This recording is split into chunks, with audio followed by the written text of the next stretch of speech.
Merci Eugénie d'être là.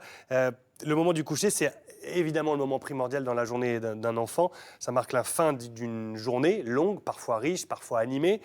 Et tout ça, ça permet d'accéder au repos nécessaire, utile, évident. On ne peut pas éviter ça. Oui, c'est-à-dire que pour avoir un bon sommeil, il faut mettre en place un bon coucher.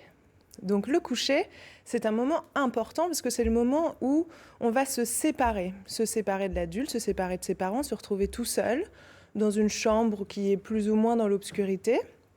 Ça peut être un moment anxiogène pour l'enfant. Mmh.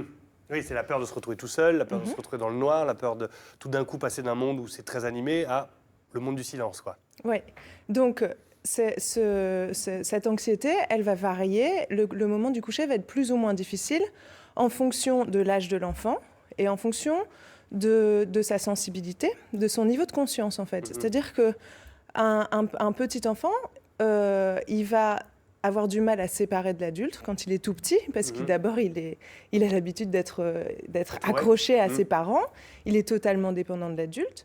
Donc on dit que les angoisses de séparation apparaissent vers 8-9 mois. Donc il va y avoir ces premières angoisses de séparation qui vont être en fait au cours du développement de l'enfant plus ou moins réactivées en fonction des événements qu'il va rencontrer dans sa journée.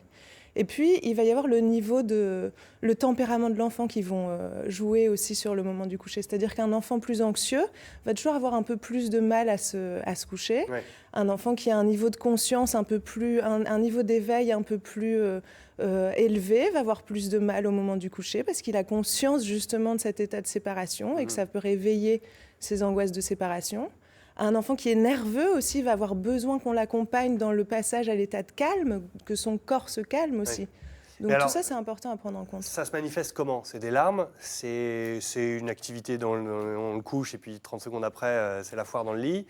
C'est sorti du lit? Ça va varier en fonction de la créativité de votre enfant, en fonction des marges que vous lui laissez aussi. C'est-à-dire que ça peut être en effet des pleurs, ça peut être une incapacité à se détacher, ça peut être essayer de prolonger le moment du câlin, le moment de l'histoire, encore une histoire, reviens, j'ai peur, voilà.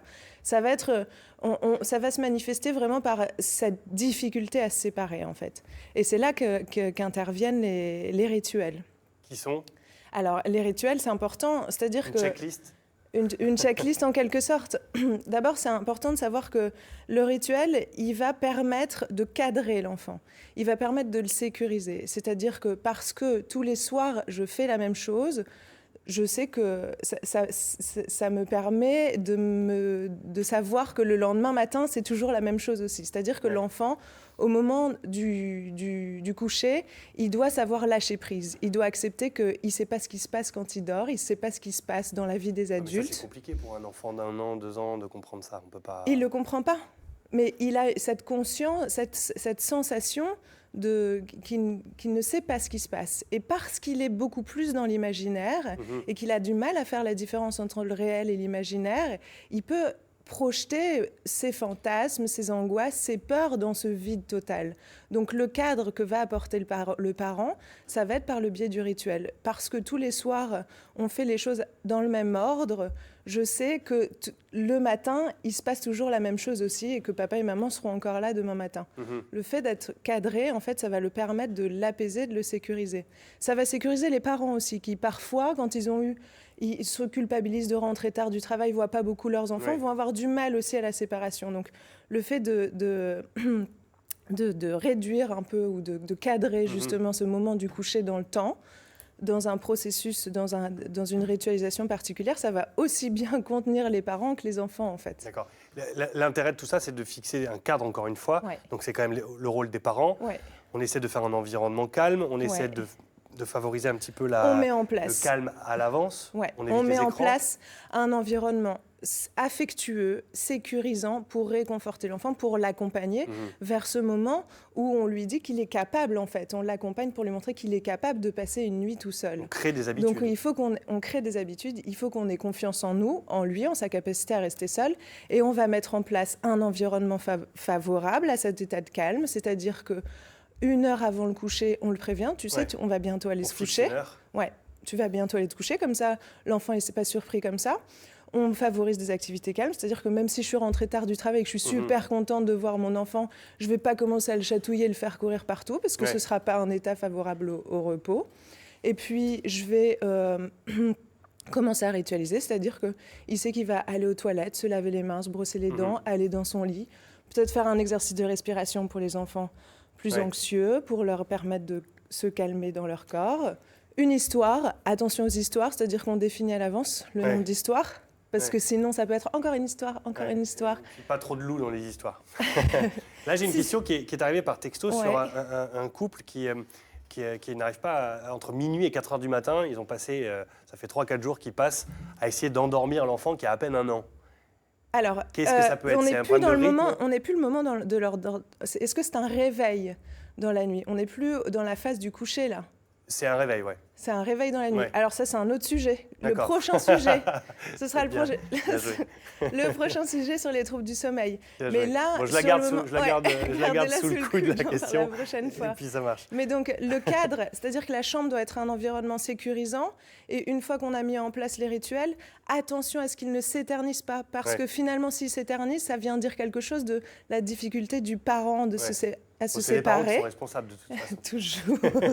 L'enfant réagit en fonction de son parent. Il s'adapte à ce qu'il ressent des besoins du parent aussi. Donc le moment du coucher, c'est affectueux, sécurisant pour que l'enfant se sente suffisamment fort pour dormir tout seul et puis en sécurité pour savoir que le cadre est contenant et les parents seront là pour s'occuper de lui si besoin. Très bien, merci beaucoup. Merci Eugénie. Les questions sont là. Je sens qu'il y en a beaucoup parce que plus on cause nous, plus ça réagit sur Internet. Non mais moi je fais pareil, hein. Je suis en train de vous envoyer une question par SMS intime. J'arrivais pas, mais j'étais pris entre les deux là. Oui, ça sera une autre chronique et c'est une excellente idée, vraiment Eugénie, parce que je pense qu'on a pas mal de réactions pour les réveils, justement. Alors, vous parlez de rythme à aborder, bien prévenir les enfants en amont, voilà, va te brosser les dents, va bientôt aller se coucher. J'ai 2 appels à l'aide, 2 mamans, 2 cas différents, vous allez voir.